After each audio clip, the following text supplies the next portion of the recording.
Have you been using the wrong stuff for filling gaps in your models? Now, you'll often see people recommending a variation of one of three things. But are they any good, and which one's the best? Well, today we're going to test out three of them side by side and try and find out which is the best one for the job. So to test these putties, we need something to test it on. So I'm going to use this chopped up sprue to make a small platform for each putty, and then we can try and compare it as best we can. Now, putting this together, I'm going to try and have one very thin crack and one slightly bigger crack to see how the three putties handle it. There we go, 3 test subjects as close to being identical as I can get them. So if you've not seen this before, this is green stuff. This is a 2-part epoxy putty. Of course you can shop around, but at the time of recording, one 6-inch stick going to be about £3.79 sterling, which is just over $5 US. Now if you mix equal parts of the yellow filler and the blue hardener, it produces a sticky green putty that feels a lot like chewing gum. Once you mix the 2 parts together, it's got a work life of about 90 minutes, which allows time for shaping and detailing and stuff. And it takes about 24 hours to completely cure. But if you alter the mix of more yellow or more blue, it will produce a faster or slower or a harder or softer cure. Now the main purpose for green stuff, even according to their website, is predominantly modelling. But you do see it recommended a lot for filling in gaps. Because green stuff is really sticky, you need to keep your fingers and the tool wet, and you can smooth out green stuff to a point with water. But even so, for a small job like this, it's proving quite tricky. Now I have used green stuff for various projects in the past, but even so, I wouldn't say I was an expert at using it. But even as an enthusiastic rookie with this stuff, I'm finding it quite difficult to spread. But using the tool, I am getting it into those cracks, so let's see how it works out. Now Milliput is also a 2-part epoxy putty. For a 4-ounce pack is about £3.65 or $4.89 in US. With this stuff you have a longer working time, about 180 minutes, and it cures in about the same sort of time as green stuff. But it dries a lot harder, a lot more brittle. Now according to the Green Stuff World website, the Milliput standard, its main function is predominantly scenery and terrain. Now I use Milliput quite a lot, but even so, for small jobs like this, it is really easy to mix up too much. And once you mix it up, that's it. You can't unmix it again. And you need to use it in something else or it's going to waste. Now Milliput is nowhere near as sticky as green stuff, but it can help to just dampen your fingers and the sculpting tools you're using. This stuff is a lot easier to spread and to use the tool to get it into those cracks. Now the Humbrol model filler is a little bit more at £6.98, which in US dollars is about $9.35, and that's for a 31mm tube. Now according to the Humbrol website, the Humbrol model filler is designed to fill hairline cracks and gaps between plastic parts. Now it can be sanded when fully dry. Unlike the other two, it is designed to be a one-piece putty to apply directly to where you want it. Now drying time can be a lot quicker.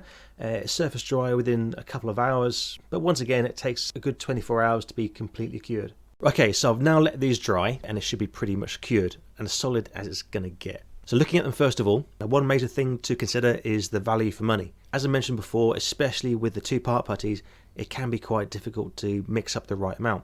With the Milliput, even though I tried to take a tiny little bit, I mixed up way too much, and this is how much I had left. But even so, for small filling jobs, it doesn't score well. Green stuff, because it's in a small ribbon and you can slice it a lot finer, there's a lot less waste, but still a pea-sized amount of wasted green stuff that's going to end up going in the bin. The Humbrol model filler, because you take out exactly what you need, there's no wasted stuff on this one at all. So when you're filling in a gap, the only way you're going to get a seamless joint is by overfilling it so it's proud and then sanding it right back down to surface level. Now we're going to test their sanding abilities for each of these 3 samples. First one is the Milliput.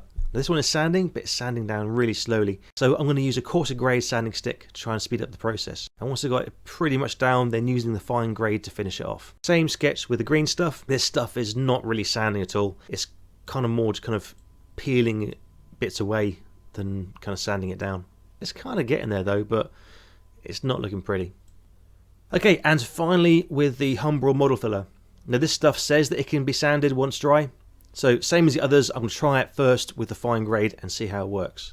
Now this is sanding down really nicely, and that was done a lot quicker than the other two. Okay, so the main reason you fill like this is to get a good base to paint on. So let's break out the airbrush, and I'm going to use a black Mecha primer from Vallejo and give exactly the amount of coverage and the number of coats to all 3.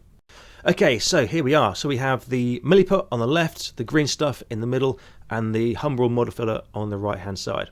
So for the smaller crack, it's not too bad. It's going to need an extra layer on that bottom half, but on the wider crack on the right hand side, I guess because there's more putty there, it's not sanded down very well at all.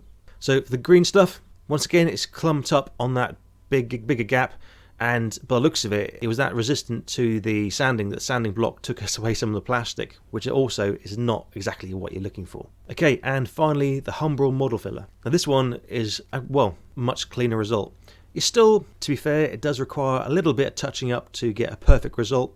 Both the thin and the larger cracks have been filled quite nicely.